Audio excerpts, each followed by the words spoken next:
Oke, kalau kalian lihat ya, iOS 18 ini kompatibel dari mulai iPhone SE kedua, gen kedua ya. Tapi kalau kita lihat ini urutannya si Apple nih ngasihnya salah, boy. Kenapa? Karena seharusnya yang di bawah itu 10R, 10S, 10S Max, habis itu baru SE, baru varian 11 Pro, 11 Pro Max. Jadi iOS 18 ini iPhone XR masih dapet ya. Dan kira-kira nih, iOS 18 ini apakah bakal gerubah banyak handphone yang beredar, khususnya iPhone yang kebagian update? Kalau kita lihat spesifiknya lebih ke tampilan ya, dibandingkan iOS 17, apalagi 16, tampilannya lebih fresh, bisa kalian otak-atik ya, you know lah, you know. More well than me bro. Ya ngomong apa sih tai ini.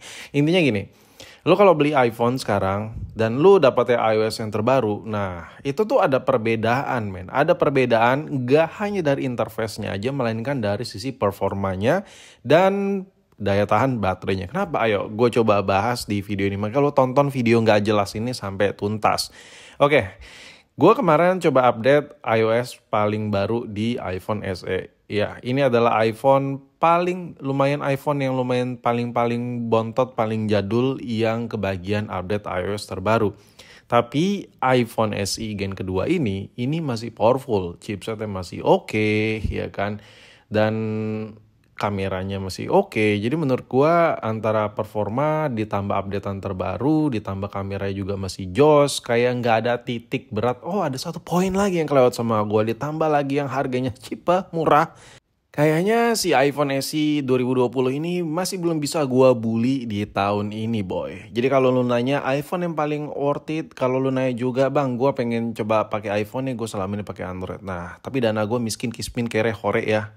Ya udah lo beli aja iPhone SE minimal kalau lo mau benar-benar ngerasain iOS ya. Dan kira-kira HP ini tandingannya apa sih untuk saat ini? Padahal nih HP udah murah, dapat updatean iOS terbaru, kameranya oke. Kalau kalian nanya, bang baterainya kan jelek bang, nggak waras kalian ya. Tahu lah, ini kan kima juga kau ya. Ini kan HP ukurannya kecil, size kecil. Harap kalian baterainya gede, sehat kalian, maju kali kalian. Tumbuk muka kalian. Intinya gini, kalau ngomongin baterai kecil, udah harus tahu juga kalau impact-nya ukuran HP-nya kecil. Kalau ukuran HP-nya kecil berarti ya udah tahu dan seharusnya udah tahu juga HP compact, dipegang satu tangan enak, masukin ke kantong enak. Jadi menurut gua masalah baterai, daya tahan baterai itu bukan suatu hal yang sebenarnya mutlak untuk diperdebatkan untuk sebuah HP yang ukurannya mini, kecil. Kecuali HP-nya ukurannya besar, godang, ya kan. Tapi kapasitas MAH-nya kecil. Nah, itu agak-agak nggak waras tuh. Tapi buat iPhone SE ini ukurannya compact, layarnya compact, digenggam satu tangan enak. Wajar juga dong Apple ngasih baterainya kecil ya kali. Ukurannya kecil, baterainya gede. Mau gimana bos? Mau gimana gitu? Oke lah, kita fokus ke topik ya. Gue agak kesel sih soalnya kalau bahas SE, bang baterainya terlalu kecil, boros apalah ya. Kalian aja udah gak sadar diri gitu ya kan. Anjir ngegas banget gue di video ini. Oke, intinya iPhone jadul ini dapat update iOS ke 18. Dan experience gue terhadap iOS 18 di iPhone SE ini oke, nyaman. Kalau kalian yang lagi make iPhone SE 2020 penasaran buat update, ya udah coba aja update ke iOS 18. Gue saranin oke-oke aja sih. Dan untuk kameranya semua bug dan lain-lain di HP gue nggak ada trouble, nggak ada kendala, semua still run oke, nggak ada problem sama sekali. Handphonenya benar-benar nyaman aja. Intinya gue coba kerucutin lagi deh. Kalau kalian beli iPhone SE 2020 ini, fokus yang kalian dapat adalah masih dapat update dan iOS terbaru, HP-nya kenceng, ngebut ya, dan kameranya jos. Dah, 3 poin itu yang bakal pasti kalian dapatkan di iPhone SE 2020. So look at that. Ketika handphone ini tuh udah di-update iOS 18, apakah ada masalah? Iya, kalian bisa lihat sendiri nih, gue lagi running iOS 18 di iPhone SE jadul. Yang gue rasain handphone ini smooth parah. Oke, biar video gak kepanjangan, gimana bang kalau dibandingkan langsung sama iPhone XR? Karena komentar di video-video gue yang ngebahas iPhone SE, ada aja yang bahas bandingin sama iPhone XR. Sebenarnya gini loh, kalau kalian beli iPhone XR, udah pasti kalian tuh udah tahu benefitnya sebelum kalian beli. Tapi oke lah, gue per detail lah. Kalau iPhone SE, yang kalian pilih, ya HP-nya lebih kecil tapi kalian bisa lihat chipsetnya A13 dan performa AnTuTu Score ya tembus di 840 ribuan ya. Ini kenceng banget kalau kalian bandingkan sama iPhone XR yang chipsetnya lebih jadul dari si iPhone SE ya, dan skor AnTuTu-nya kekencangannya cuma tembus di 750-an ribu.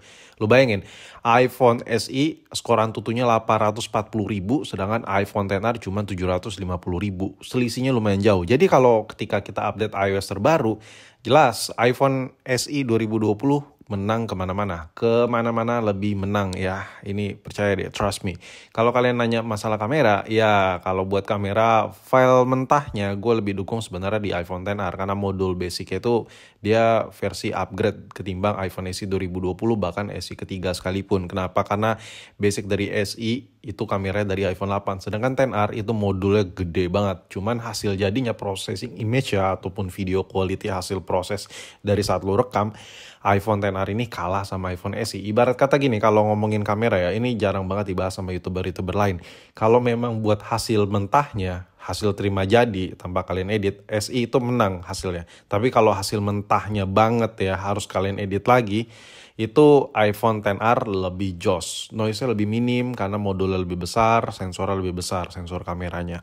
Oke, balik lagi ke iOS 18. iPhone XR ini bakal agak sedikit lebih boros baterai, lebih panas. Itu yang pasti lu rasain boy. Udah pasti men. Dengan skor AnTuTu yang berkurang hampir 100 ribu perbedaannya ya. Hampir 100 ribu lebih lemot dari iPhone SE. Dan iOS 18 ini banyak banget penambahan fitur-fitur di home screen ya. Itu menambah beban kinerja si iPhone XR. Of course bukan berarti iPhone XR itu tahu-tahu jadi panas meledak kayak setrika gitu. Enggak. Tapi di sini yang gue titik beratkan adalah ketika lu pengen nyoba iOS terbaru iOS 18 dan lu belum beli nih iPhone XR. Coba lu pikir-pikir deh. Kalau lu beli iPhone XR, lu benefitnya dapat baterai yang besar, layarnya poni. Tapi kalau masalah performa bakal kalah nih kalau lu update iOS 18 sama si iPhone SE 2020.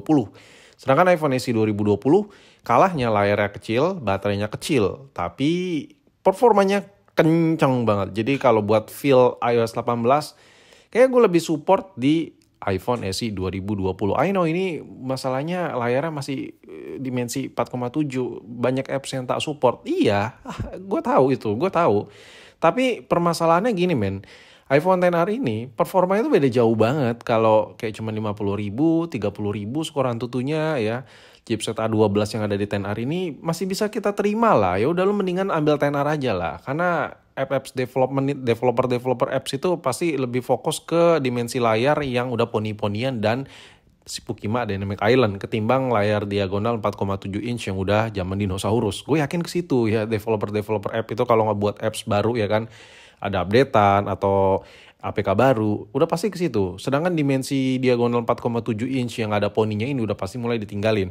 Nah, tapi benefit ya di sini dengan skor AnTuTu-nya hampir 100 ribu perbedaannya.